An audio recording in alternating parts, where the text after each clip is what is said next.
Yeah, so I probably owe you an explanation. See, for the past few months, I've had a bunch of this, that, and the other. Some of it good, some of it absolutely horrible.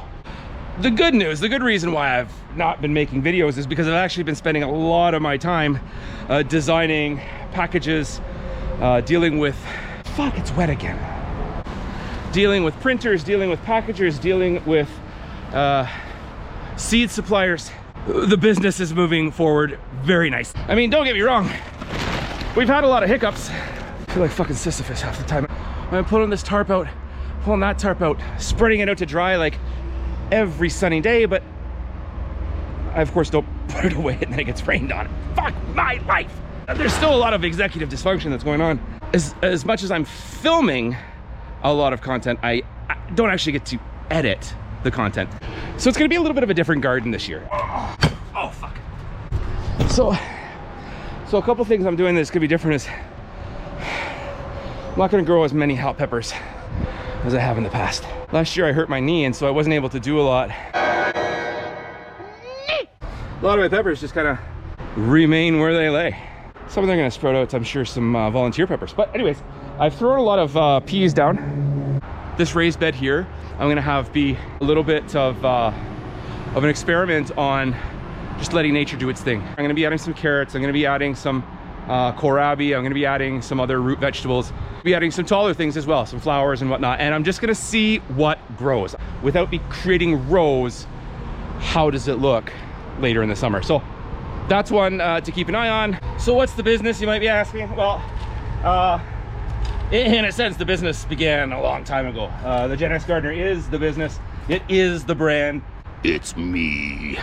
Aside from content creation and trying to make some money that way, the first product that I'm actually gonna be looking at selling is a compilation seed packet. Let's face it, you go to the fucking garden center and there's 400 packets of seeds and you're like, well, what the fuck should I grow? I don't know. What I'm doing is I'm curating a specific set that is growable, A, and B, requires no prep. What I mean by that is, I don't want people to get seeds and then say, oh, I was supposed to start these 2 months ago, now I need to get a grow lighter, or I feel like I failed. I don't want anybody to feel that way when they interact with my content, whether that's through video, through Facebook, through TikTok, through, I don't know, whatever the fuck I have. Or, of course, through the purchase of something, right? You know, I want to be able to follow up. I think this is what kind of sets it aside. You know, normally when you buy something on Amazon, you buy it and that's it. That's the end of the transaction. With the Gen X Gardener, you can buy it and watch how we use it. But the most important thing is, it's gonna be all stuff that you can direct sow, so that there's zero failure in a sense, right? You put it in the ground, you water it, it grows, you eat it. Capiche?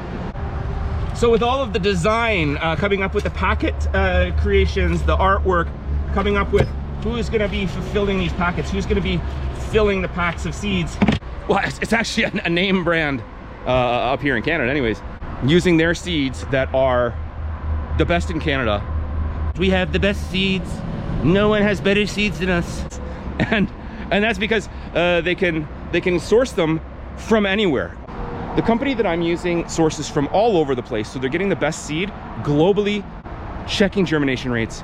Everything here is at or above the criteria for seeds in Canada. So grade number one, they're gonna be putting that seed in my packages.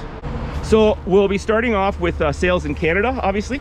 And anybody in Canada will be able to buy on Amazon Gen X Gardener seeds. Now, again, we're still working on everything. I'm still drawing all my vegetable varieties because I want this to be the most me that there could possibly be, right?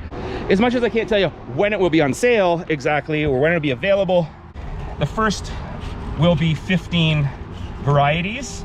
Moving forward, I plan to have other similar packages, you know, curated seed sets. Might be a herb garden, it might be a fall garden, it might be an Asian greens garden.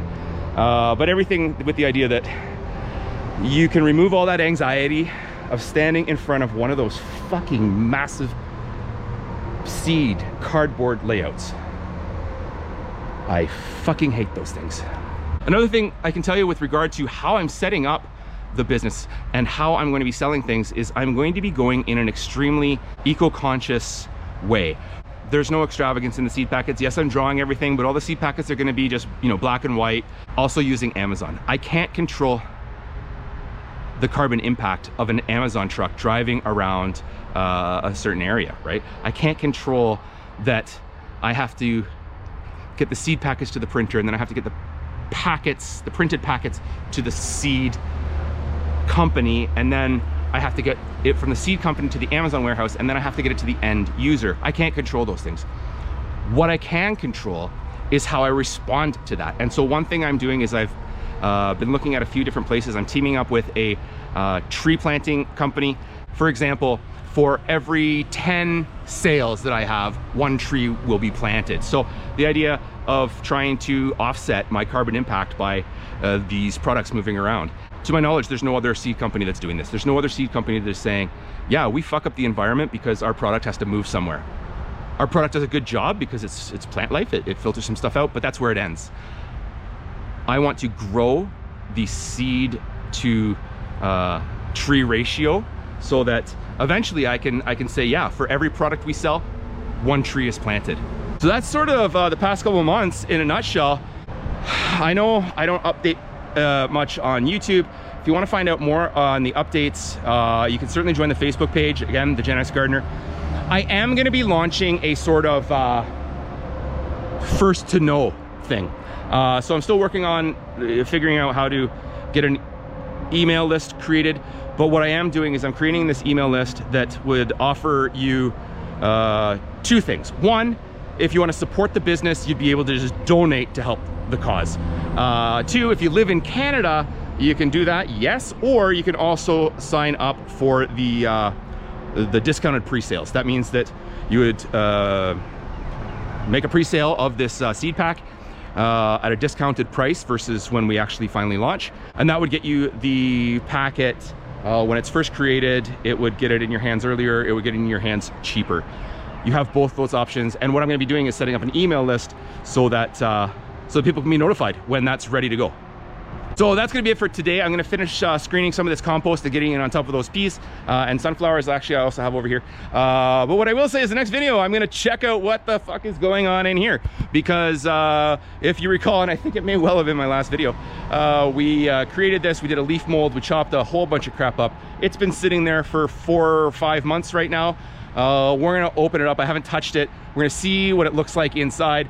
We'll kind of give it a turn as well, get some oxygen in there. So stay tuned. Remember to like and subscribe. I do again. No, I don't even apologize for being gone. You know what? I got shit to do, man. Anyways, thanks for coming along for this ride. Remember, if you're not dirty, you're not doing it right. We'll see you next time. Bye-bye.